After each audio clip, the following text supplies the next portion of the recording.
Hey everybody, just wanted to give you a heads up that we had a little bit of a technical issue with this recording. You'll hear it in my audio for the first part of the recording, but we did fix it for the second part, so good news there.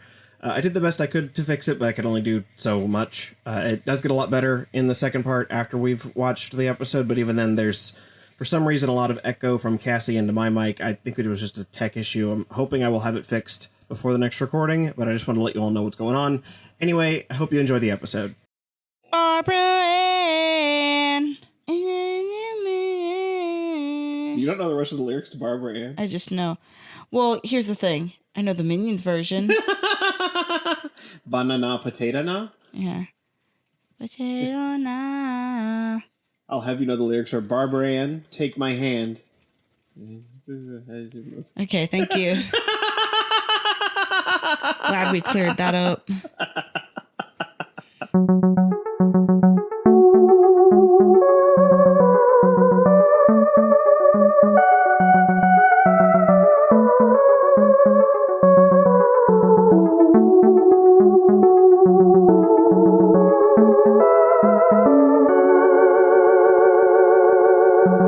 Hey everybody, and welcome back to another episode of Who Is My Doctor? Who is my doctor? Who is indeed. I'm your host, Zach, and I know a lot about Doctor Who. And I'm also your host, Cassie. And I am very happy that we are out of the two-parter woods. Yep, we are out of the season of two-parter. Well, the thing is, a lot of these episodes still have, there's still some rhyming themes, but there's no more, we won't be watching any more two-parters There will be for a similar while. naming conventions. Yeah, but Heaven Sent and Hellbent still happens this season, but those are not, that is not two-parters, they are just two episodes that have rhyming names. that was... It's like poetry. Sure. We'll go with Yes, that. we are. You and I do not have to do any for quite a while, given all the stuff I have planned over the summer here. This is Series 9, Episode 9, Sleep No More. Ah, yes. We were supposed to record much earlier in the day. However, I took a fat nap. You had to sleep some more. I had to sleep a little more.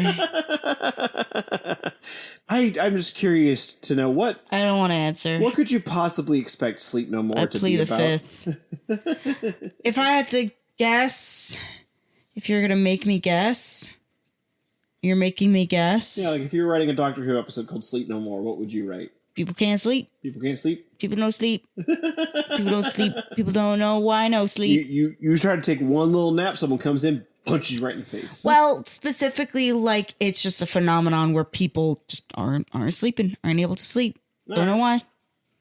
And then it's some, like, silly willy bullshit about, like, if we tolerate out the humans, then they'll have to side over the planet. Something. I get the feeling I'm probably incorrect because you went, wow, that's an interesting thought. I will say you're not entirely right. But you got some stuff in there that is correct. We'll talk about that more in the episode. Exhaust the human race. This is Sleep No More. This is probably my least favorite episode of the season. No sleep till London. More. Yeah. This is probably my least favorite episode of the season. I don't. There are some episodes that I actively like really really dislike. This one I just kind of find like really it kind of just runs right through me. Which is interesting because they like Taco Bell. yeah, a lot like Taco Bell, I suppose. Which is interesting because I feel like this episode is trying to do some interesting stuff, and it just doesn't. I just don't think it comes together at all. And Isn't that kind of par for the course for this show? You'll have a couple very good episodes, and then one just clunker. Yeah, I mean, yeah, I would say so. There's just something about Doctor Who where they'll especially when they take swings. That's when it seems to be like really hit or miss, which I guess is the whole point of taking swings is to hit or miss. I think, and honestly, I think part of it is that the premise of the monster in this episode is really, really dumb. And I'm not going to go much further than that, but I'm just going to preemptively say, is it the Sandman? I find the premise of the monsters in this to be really dumb. Anyway. Now that I've thoroughly ruined the episode for you, or possibly set you up to defend it because you did that last time. I think about every time I dislike an episode, you you prepare yourself to defend it. Nah, I've been in a very agreeable mood lately, so. You and I have been on a lot of the same pages. Let's see if we're on the same page with the Cassie Profassi today. Okay. As I mentioned, this episode is trying to do some different things with the show, including one really strong facet of it that is different from all other episodes of Doctor Who. This one is told from the perspective of K9. Hooray! Unfortunately, no. I did give you some choices here, because I'm curious to see what you think is true. One of these 3 things is true about this episode, and only this episode. Is it 2 truths and a lie that you were doing? No, it's 1 truth and 2 lies. Oh, okay. 1 truth, 2 lies. Is it A, it's all made to look like one take? Okay. B, it's a found footage horror episode? Interesting. Or C, it's a rock opera? You know, any one of those could be true. Let's talk about that. Especially with Peter Capaldi playing guitar. Yeah, because we've got... Okay. So it was found footage, rock opera, or... Or it's all made to look like it's in one take. Happening in one take is a very interesting convention. Mm-hmm. I don't really understand why they would do that for an episode of Doctor Who, but I do think that that is a fun idea. A found footage horror film, Cats Out of the Bag, Sleep No More, is a horror episode. I would call it it's definitely leaning in spookier vibes. I don't know that I would call it spookier in the same way that like Blink is spooky. I think it's trying to get into the same vein as Blink. Okay. Because I wouldn't say Blink is particularly scary or horrifying. Mm-hmm. But a lot of found footage horror movies aren't super scary or horrifying. No. Either. They're just sort of, if it influences your opinion. Or rock opera, because we do have Mr. Capaldi who can play guitar. If it does influence your opinion, I will remind you this episode came out in 2015. I'm going to say it's found footage. Found footage, it feels like. Yeah.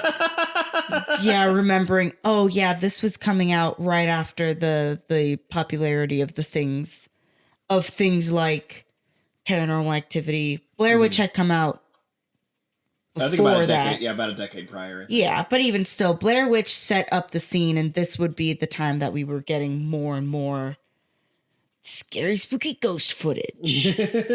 People are recording themselves sleeping for some reason. All right, so Cassie believes that Sleep No More is a found footage horror episode. I couldn't resist asking this question, Cassie, because I know how much you love your Dickensian street urchins. Oh, very much so. Your little dirty boys, dirty nasty begging boys. Thomas. Well, in this episode, the Doctor references one of the songs from the musical Oliver. Wait. Is it a rock opera? The Doctor references one of the songs from the musical Oliver. Which song do you think it is, Cassie? Fuck. I had to ask myself, does Cassie know the musical Oliver? Can I be really honest with you? I don't. Which is incredible, because there's so many times when you're hungry and you will sing Food Glorious Food. I know that, and I know Who Will Buy This Wonderful Morning. There's a lot of big songs from Oliver. I'm surprised those are the ones you know, because there's Food Glorious Food, as you know. There's Consider Yourself. I think the biggest song that I can think of is I'd Do Anything. Shut up. You. Here's the thing. We're gonna make this about something you didn't think I was gonna bring up in this episode. Okay. As we know, big Sid and Marty Krofft fan. Mm-hmm. Jack Wilde is the little kid that plays Jimmy in HR Puffin stuff. Okay. He's also one of the main urchin kids in Oliver. He's not Oliver, but he's one of... I'm blanking out on his name. Is it the Artful Dodger? Is that right? Perhaps. Because he's the kid, though. I thought Artful Dodger was the adult. No, the Artful Dodger is the kid that sings Fate, Glorious Fate. He's specifically the one that's singing Consider Yourself at Home. What was his name again? Jack Wilde? Jack Wilde, yes. He is the Artful Dodger. So, because that was... My dad loved Jack Wilde. It was just one of his favorite children. So we did have that particular version of Oliver on VHS. I was just always upset that there were no cats or dogs in that one. And this is a you were upset that Oliver had no company. This is a real story. I kid you not. Every single time we put on Oliver exclamation point, I was furious that there were no dogs or cats in it and did not want to watch it. So I know the musical a little bit, but I have not sat down to watch it, nor have I listened to the music in it in a very long time. Because if I'm going to watch an iteration of Oliver, I want to watch it with company. You're really upset Jack Wilde isn't singing Why Should I Worry? Why should I worry? Why should I care? Yeah. I mean, it's also a clip that's floating around of him singing. I'm picturing the opposite of Billy Joel singing. Pronoun song. Consider yourself at home. Anyways. I don't know. I don't think my Billy Joel impression is very good. No.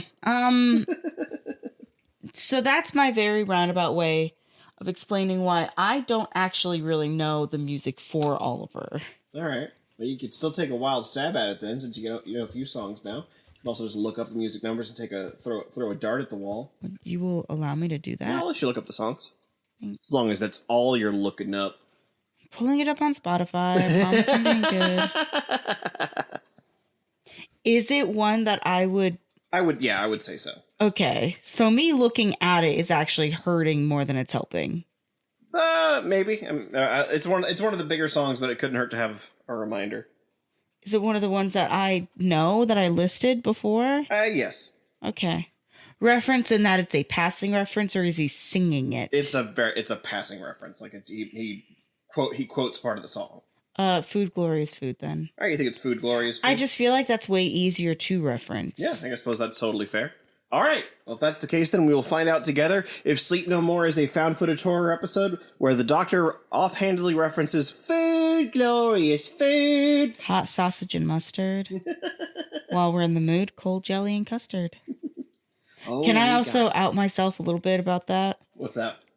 At my school, we would do spring concerts, which was every single grade being assigned a collection of songs based off of the theme. What grade would this have been for you? 1 year we did musical themed, and so we did songs from Oliver. So Food Glorious Food. Oh no, we didn't get Oliver. We got something else. I was in choir though, so I got to sing like in between when classes were like filling in and out. It was just me on the side singing so loud. So when this would have been... Would you yourself have been a little Dickensian street urchin? Yeah, most certainly. This might have been anywhere between 3rd and 7th grade. All right. Well, let's see how... So that is why. And then Ice Age 2, I think, used it in... They did a parody of Food Glory's Food. I could not tell you. Just think of a mammoth steak, fried, roasted, or stewed. This is dumb. Let's start the show. This is dumb. Let's watch Sleep No More, and we'll be... And we'll be what, Zach? We'll be what? Sleeping No More. Hunk shoe, hunk shoe. Let's watch Sleep No More. Hunk shoe.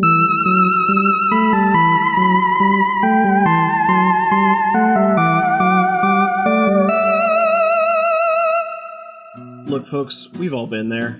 It's 2 p.m. on a Tuesday, your brain is absolute mush, your inbox is screaming, and you're faced with two terrible options.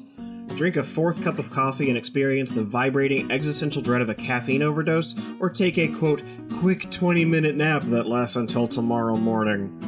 Well, what if you didn't have to choose? That's where Big Larry's Comatose Cafe comes in. Big Larry's has revolutionized the midday slump with a proprietary 2-step system they call the Whiplash. Step 1, you grab one of Big Larry's signature high-octane drinks or pastries. We're talking about the septuple shot espresso, or the caffeine-injecting bear claw. Baked with enough raw energy to make your teeth pick up radio signals. It gives you that immediate, frantic burst of productivity you need to clear your inbox in 4 minutes flat. But then comes step 2. Once your work is done, you don't crash, you get crashed. For an extra $2, you can request the snooze button. That's where Big Larry himself steps out from behind the espresso machine, whispers, "Sweet dreams," and gently but firmly taps you on the back of the head with a big mallet. Is it legal? Yeah, our legal team has advised us not to answer that question. Is it effective? Absolutely. You will wake up 6 hours later, face down on a sticky laminate table, fully rested, entirely disoriented, and ready to tackle the rest of your week. Big Larry's Comatose Cafe. Stop surviving the afternoon slump. Surrender to it.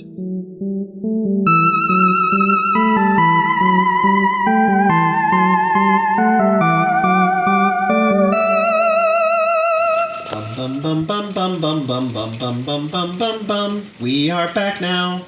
Zach. From Sleep No More. I think this episode is quite a bore. I kind of liked it. Really? I find that episode just so boring. Here's the thing. I was very captivated at the beginning. At the middle, it lost me. Yeah. Because I was fully doing bank stuff on my phone. And logging That's why you liked it. You checked out for the parts that suck. And logging in my work hours. And then I tuned in at the end and went, oh, this is kind of dumb. Genuinely, I think if it wasn't for the ending, I do feel like I would just kind of hate this episode. But the ending is so silly in it's like effectively silly. Like so much of the episode is just kind of silly in a dumb way. Here's the thing. This episode is very Scooby-Doo-esque in a way that is not a bad look for Doctor Who. Old man Rasmussen. Yes, it was a plot the entire time. There's nothing left of him anymore. He's made of sand now. Oh, you've got something right there in the corner of your eye. I've got something in my eye, too. Oops, my eye's gone now. Can I say? It's kind of hot. You little freak. Yeah. What can I say?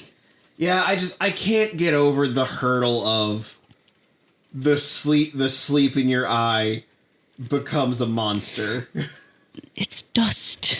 It feels like it's trying so hard to do the same thing as like Blink with the it feels like it's trying to do the Weeping Angels or the Silence, or it's trying to take something really mundane and turn it into something really scary. But the problem is it's such a big hurdle because just the idea of it's not just like, it's specifically like this machine makes you not sleep, and because you don't sleep, then the sleep dust becomes alive. Here's the thing.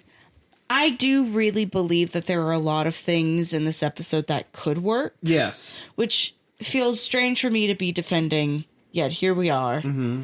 There are many things that I do feel like could work. Like an episode called Sleep No More. I went, this has to have something to do then with some kind of Sandman. Because my original thought was this is going to have something to do with an alien race or some alien takeover of either we are not letting people sleep, we are prohibiting sleep and just exhausting people to the point of death. Mm-hmm. With the introduction of the Morpheus, I was like, it's actually kind of fun. I like that. You're making it so that way now people have the option to not sleep. And then that concept alone, I was like, this could be really interesting and kind of fun. Is if we're dealing with people that are actively not sleeping, what are the repercussions of that? It's then the twist of, the repercussions are dust monster, I dust crust. Crust is sleep become monster. And that's where I went, this is dumb.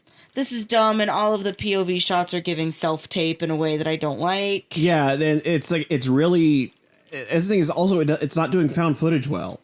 It's not doing found footage well in the way that it defeats its own purpose by saying, everything is... There's no cameras in these helmets. Yeah. And not having nearly enough footage of just ambient rooms. Mm-hmm. Not ambient rooms, but just like a camera in the corner of the room there's a lot of horror to be had there of something approaching your characters that they can see and you can't because of the camera being in a stationary spot. Yeah. It Didn't do that. Like the thing that makes found footage effective is that it comes from a single source. Yes. So it makes it feel more real. But because they have adapted it to be the Sandmen are seeing through the dust has eyes. Yeah, anywhere sleep dust is, so dust is cameras. Yeah, but for some reason the dust certainly stands stock still. Dust also 4K. The dust just floats perfectly in the air, unmoving, unshaking. The committee's gonna love this. Like, the benefit of found footage is that it feels more authentic because it has to come from one source. Yeah. Like, that's what makes, like, even if it's not scary, there is a level of, like, this has to be on a certain level, like, done in camera. Yeah. Because they can't do cuts. But because they've made all these different sources, it instead just becomes, like, all the actors playing to camera. Like, they're all YouTubers. Like, they're all YouTubers, like, they're all going out on a big audition. What's up, guys? I'm the doctor. Welcome to my vlog. We're going to be fighting some Sandmen today. It also had the issue that I specifically have, which is why I can't play certain video games, of I don't like POV. Yeah. I do not. So it got to a point where I was like, I can't watch, because if I watch, I'm going to get a headache or I'm going to barf. And even on top, even if you do like POV, the thing is that because they're all so many of these cameras are supposed to be like that person's eye, everyone is looking at the camera, effectively, like, sort of breaking down the fourth wall the entire time. Yeah. And so there's a part of it where it's like, instead of making something feel more real, because you have now made the camera the people looking at the doctor and Clara and everything else going around, you have actually made it even more. You made it feel even more unreal. Yeah. Like now I'm suddenly aware that, like, this is a person just standing around on probably a set, looking at the doctor as he is, like, trying to act with his whole body.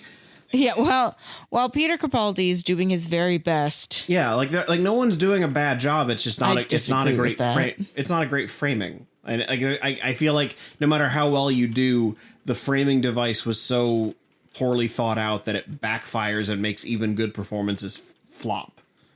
And then on top of that, it's so much of it is dumb. So much of it requires you to explain what's going on. To the point where even you were like, oh, I don't have to pay attention to this because they got the narrator telling me everything that's happening right now. Yeah. And it's because they have to, because otherwise even the doctor at the end of the episode is like, I don't understand. This doesn't make any sense. Like, yeah, doctor, you're right. It doesn't make any sense. I feel like the ending is literally just the doctor going, this is dumb. Bye. Goodbye, everyone. They told us right at the very beginning when Rasmussen goes, don't watch this. You shouldn't watch this. And I'm like, all right, bye. Click. Yep.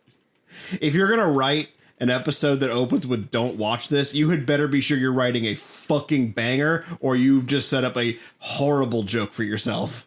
Yeah. He did not write a banger. Even the parts of this that are good are not absolute banger. No. I feel bad because I don't like being mean to people, but also, like, come the fuck on, man. To whom? To the writer. Like the writing specifically has let this episode down so heavily. Because even there are ideas that are worth exploring, like you mentioned, like with the Morpheus machine. The Morpheus machine is an object that lets you avoid sleep. Yeah. Which, it condenses sleep into a 5-minute burst, they call it. Which, Diva, I would love that. But here's the thing. You would love that because it would give you more of your time to do the things you want to. They frame it in this episode like, yeah, you go in the Morpheus machine so you can work more. I mean, that's not. If I had the ability to trance, like if we're in D&D, I would love that. If I could get a full 8-hour rest in like 2 hours.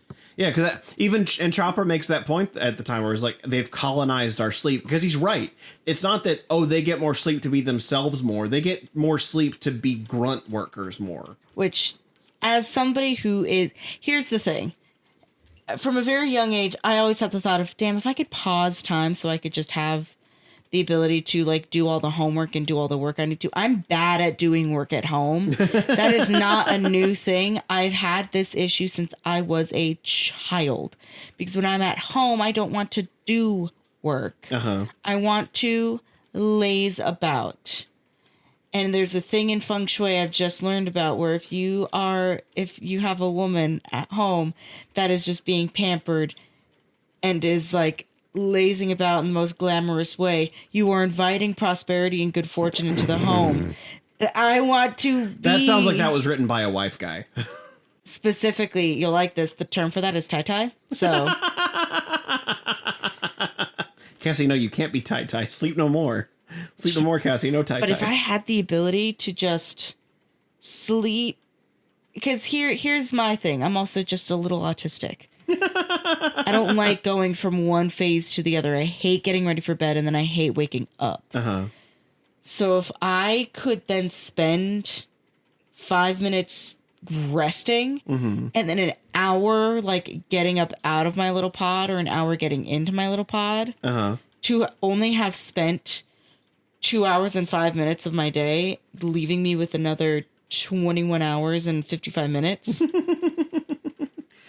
Because the thing is that to muck about and to do whatever I want. That's what I'm saying, though. Specifically, though, to then get more of my fucking work done, so that way I could just condense an entire week's of work, especially doing what I do. If I could just get 50 hours of work in a week done in 2 days, 3 days. Ooh, yum, yum, yum, yum. I would love that. But you see, that's the thing, though, is it's not...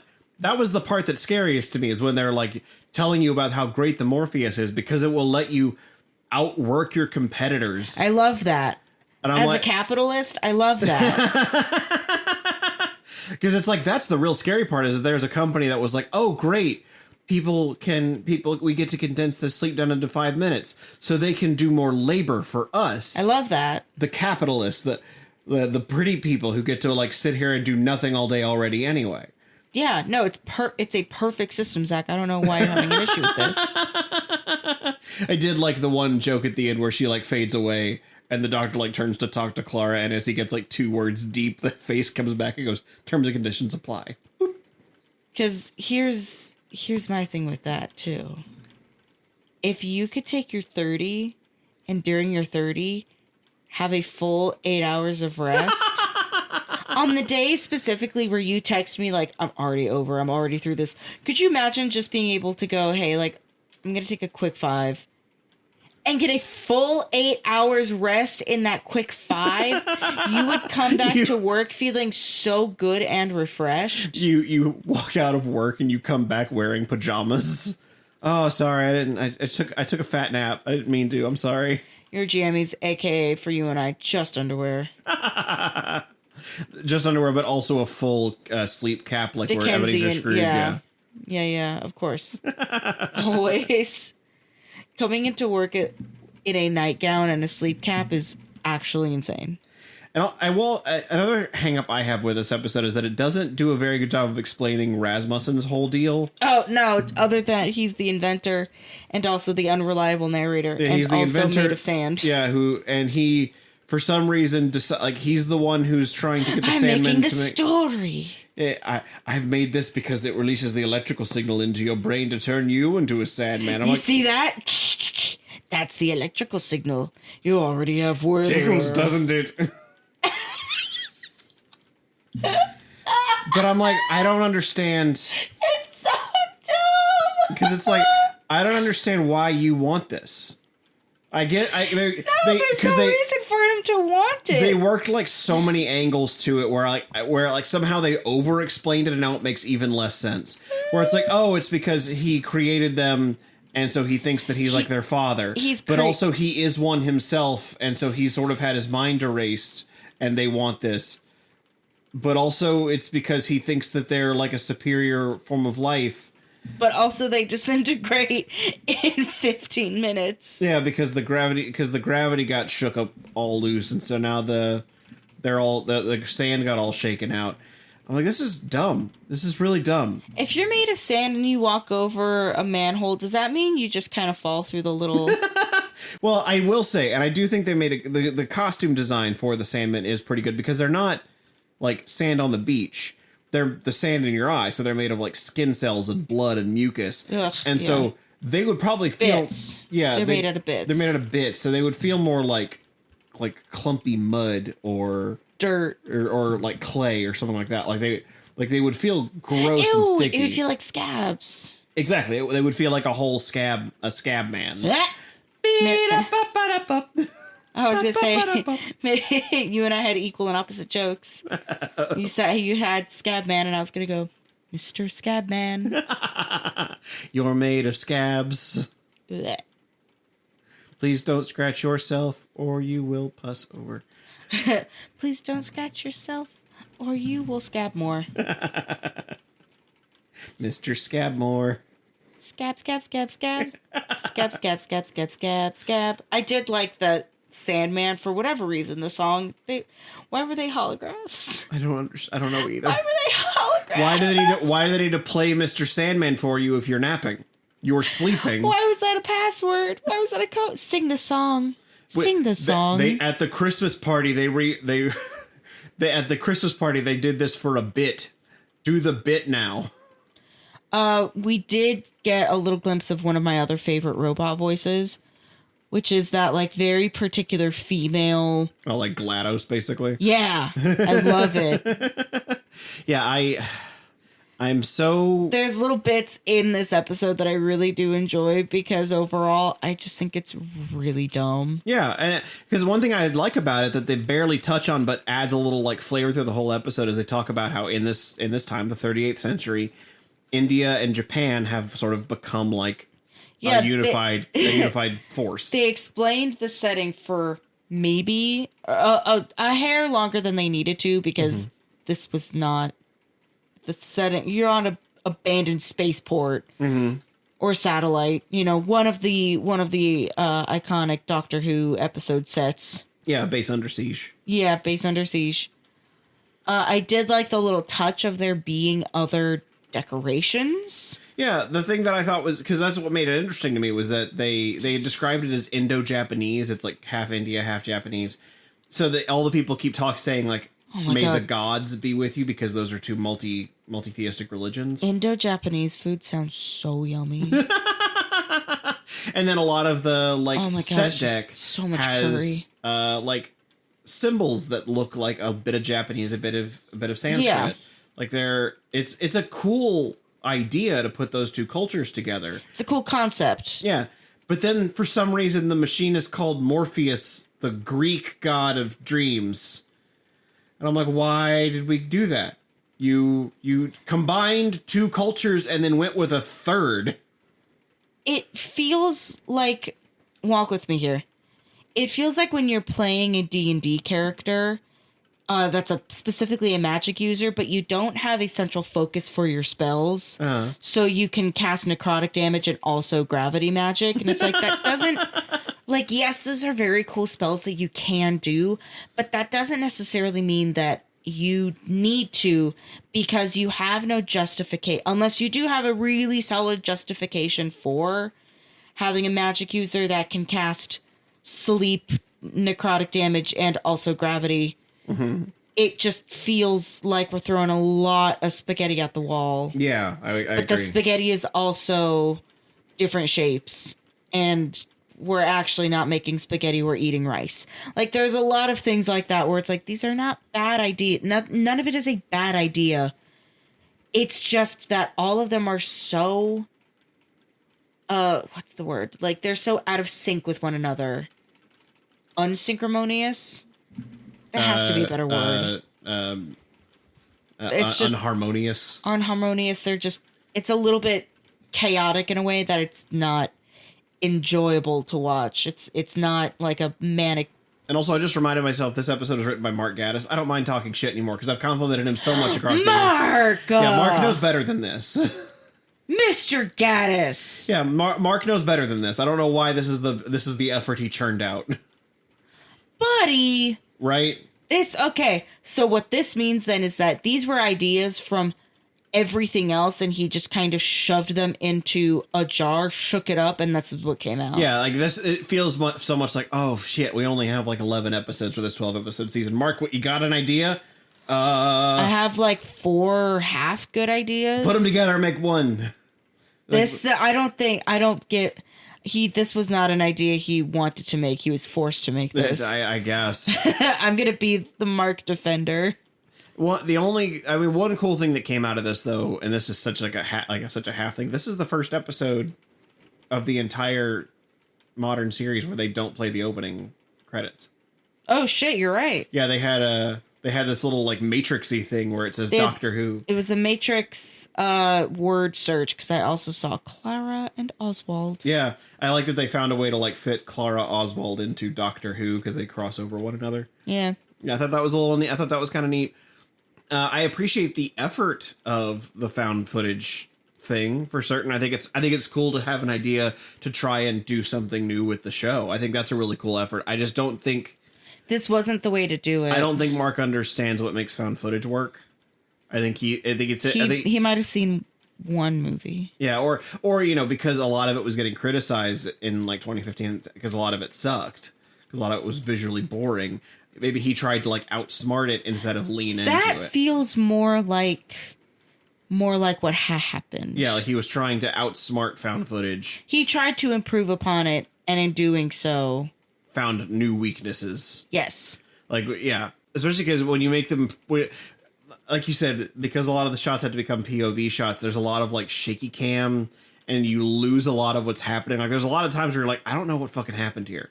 Yeah. Like, there's a part in it, and I understand that we learn that Rasmussen didn't actually die, but I don't know I don't know what was supposed to happen to him. Did he get, like, sucked up into the sand guy, or did the sand guy, like, punch him out and drag him away? Or I don't know. It was too dark and shaky. I have no idea. Rah, rah, Rasmussen. Sorry. I drifted off there. Because, like, that's the other thing, too, is I was not entirely clear how one becomes a sand monster. Yeah, that's it. Because there's no. We sort of get like there's some kind of electric signal that triggers your brain. Okay, hold on. I'm remembering again. Because they did that in the one, was it the second Image of an Angel Becomes an Angel?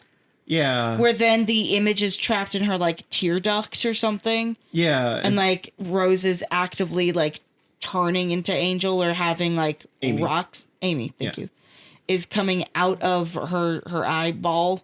Because that could make sense. Is like, oh, if you, like, yes, you can use the Morpheus, but there's a hiccup with that where if you use it too much and your brain can't actually process what is happening, it creates more of this ick that can take over you. Yeah.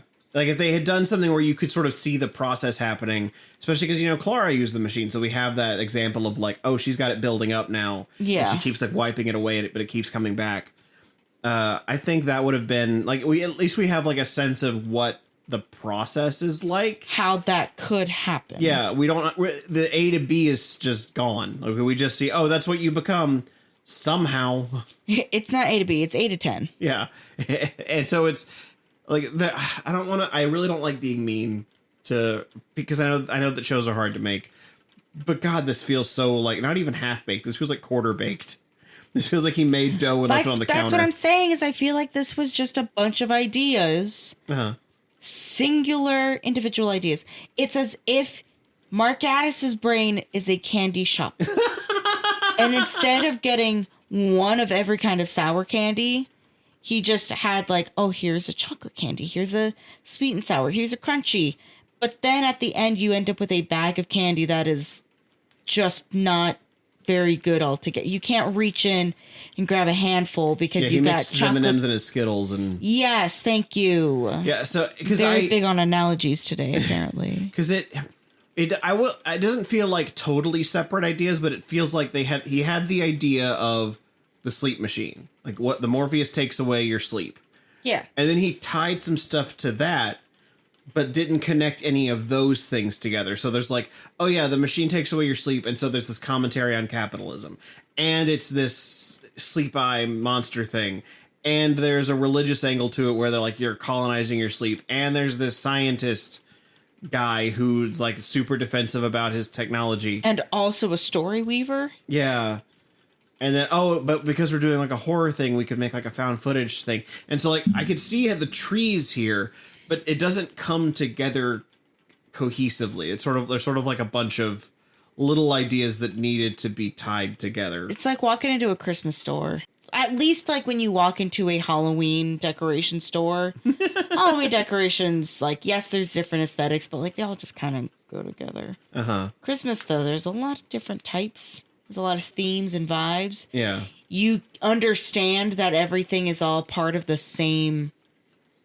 Everything is going into the same season, same reason, but the individual parts don't add up. Yeah.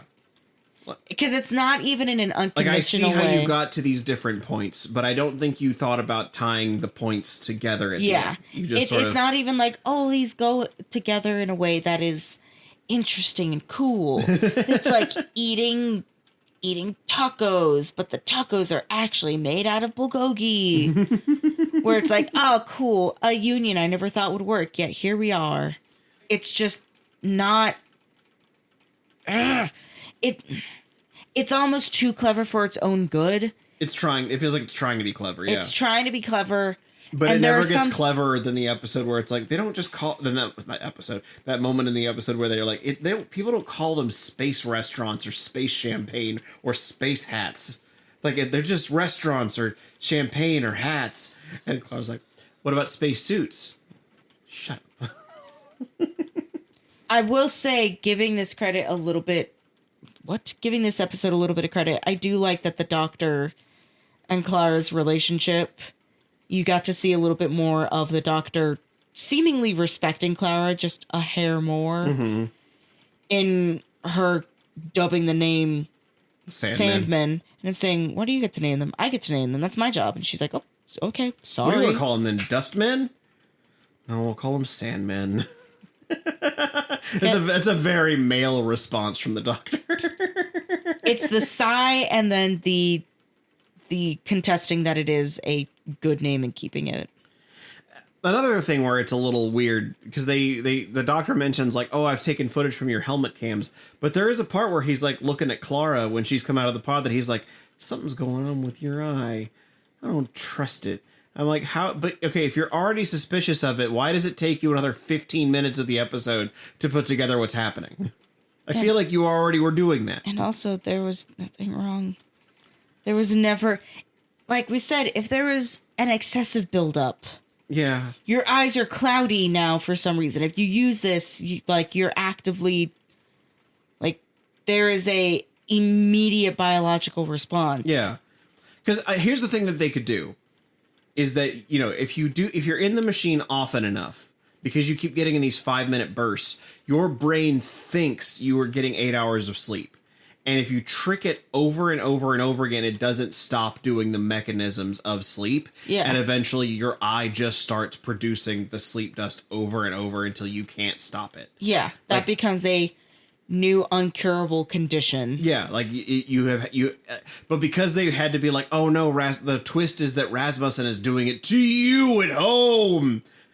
Anyone could be a dust man. Breaking the fourth wall to be like, show your friends, show everyone. Take it home in boxes, take it home in cases. If your parents try to stop you, just throw it in their faces. What is that from? That is from the Power Rangers movie, where Ivan Ooze convinces a bunch of children to take slime home that will make him more powerful. Boo. But yeah, we can keep going on. We're circling the sand drain here. Yeah. I still don't understand why Mr. Sandman plays when you're sleeping. I don't understand why they're holographs over your sleeping window. Like, is that gonna... The song isn't 5 minutes long, so is it like... It's not supposed to... Because that would be cool. Like, if they found a song that was... Like, if it was like, oh, the pod makes you sleep for exactly as long as that song, and that's why it plays. Yeah. To let other people know that someone's in the pod. But it's like, they're gonna still be asleep for like another 2 minutes. Song plays twice. What's new, pussycat? So you know how I always have I have the theory of the impossible song, which is I believe so firmly in my heart you could loop Dancing Queen in on itself and have it play in infinitum. They do that with. I think you could do that with Mr. Sandman as well. Yeah, I think so. Especially because it's so it's already kind of bouncy and circular as it is. Yeah. When I think about Mr. Sandman's kind of actually like a sad song. Because it's like this girl is just so lonely that she's like, can I please dream of a good guy? Pretty please. I'm so alone. Mr. Sandman, give us a dream. Just let me dream of a cute guy. Like, I'm so tired. Hey, the number of times I have had scary, either I'm being kidnapped, I'm at a beach, and the waves just keep coming higher and higher to the point where I am driving away as fast as I can, and the water just keeps on following and chasing me. Or if it's a choice between those, or I just get to dream of, I don't know, like Astarion. If I could choose, I would like to dream Mr. Sandman of not being chased by a wave. Bring me a dream, make him the cutest that I've ever seen. I want to dream of a really hot guy who's really lonely, but then I show up and I make his whole day better. That's what I want right now. My favorite part of that song is yes. Kasishima. Yes. Well, because it's like Mr. Sandman is responding to it, I guess. But that's the only time you hear that male voice. I guess you're right. Go listen to it now. Mr. Santa. Yes. I've got a list. Well, because we do that with our cats. Mr. Monty. Meow. Yeah. What? Beanie Bailey. What? Here's the thing. I'm so like, I'm almost like itchy right now. Because we're getting so close to my second favorite episode of the show, and I'm really curious to talk to you about it. But we still have one more episode before we get there. Okay. Next episode is called Face the Raven. Face the Raven, taste the Raven. Sorry, that's a very loose Skittles reference. I was sitting here like, what's she going to go with? Is it going to be Edgar Allan Poe? Is it going to be Teen Titans? Quote the Raven, eat my shorts. I didn't count on Skittles. Quote the Raven, eat my shorts. Yeah, next episode is called Face the Raven, and it's a pretty dramatic one. Where I don't want to spoil too much for you, but I think you might be a little surprised the Raven. how that one turns out. I mean, this episode was too dark to tell what was going on half the time. So the lights were red. and dark blue and gray. Yeah. It was we were in a freezer. And so with bags of meat. God, we didn't even talk about the freezer. Where they're like, oh, we have to get out of here or we'll freeze to death. What? It's a meat locker. You're not going to die in a meat locker. Hey, there was that one girl. Did you hear about this? No. It was in, I want to say in Georgia. There was a hotel that there was a vacant restaurant, like, area. Uh-huh. People were not supposed to be able to go down, but there was this girl that was leaving a party and had made her way down into that area and then seemingly stumbled into this freezer, was unable to get herself out and died there because restaurant freezers, at least in my experience, yes, they are not pleasant places. Yeah. And I could see how, like, if you were there for an extended period of time, yeah, it would be not pleasant place. And if it's a meat locker, but, exposure. Yeah, but, I mean, then, like, you're still talking about, maybe it didn't look like a freezer. It looked like a refrigerator. I thought it was a freezer. So it very well could be. But even then, we're not talking about it. We're talking about it being probably around 15 degrees in there then. Okay, like you be in an area that's 15 degrees with a t-shirt and jeans. See how you like it. The thing is, they're not in a t-shirt and jeans. The doctor is wearing like 2 hoodies. Clara's wearing a sweater, and the other girl's dressed in full soldier tactical gear. T-shirt and jeans. Like, if they were in, like, if she was dressed for, like, Vegas and she's got, like, shorts and a t-shirt on, yeah, absolutely, I could see her, like, getting hypothermia from that. But they're all kind of dressed for this. Mm. Like, the worst is Clara wearing a skirt, but she's still got tights on. Tights isn't pants, though, buddy. It's true, but it's still keeping the, like, my point is, people live at that temperature. No, they're not supposed to, though. But people live in, like, Alaska, they're not supposed Greenland. To. Okay, but nobody in Alaska is wearing a hoodie and saying, I'm fine. If you're from Alaska and you're fine in a hoodie, please tell me. I want to know. Mostly, I want to know if we have any listeners in Alaska. I think that'd be really neat. Hit us up on the social medias if you do. I think that'd be neat. My mom's in Alaska right now, so she doesn't count though. Yeah, she won't listen to this till she's back, so she's not going to be hearing this in Alaska. No. Well, I guess it also depends on the time of year too, because when the sun ain't shining. Yeah. And depending on how far north you are. Yeah. But yeah, next week we'll be doing a little Edgar Allan Poe-age, and we will face the Raven nevermore. Eat my shorts. Well, I guess we'll eat your shorts on the next episode of Who Is My Doctor? Who is my doctor? Who is indeed? Yes.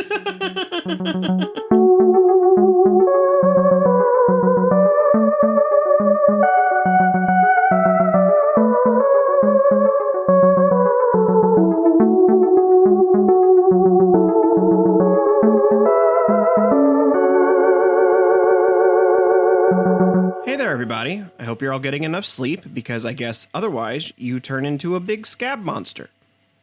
That's just science, apparently. Hey, here's a fun thing. Over the summer, we'll be looking at various spin-offs of Doctor Who. So that's Torchwood, the Sarah Jane Adventures, all of them. So if there's an episode you'd like us to watch in particular, tell us over on our social medias. You can find us on Twitter, Blue Sky, or Threads at WimDpod. That's WIMDPOD. Special thanks, as always, to our Big Daddy Dalek patrons, Andrew Blewett, David Gansel, Travis Aiken, and Daniel Lindgren. Next week, we're tossing some breadcrumbs out because we're watching Face the Raven. So we'll see you next Tuesday, because your Tuesdays are now Who's Days.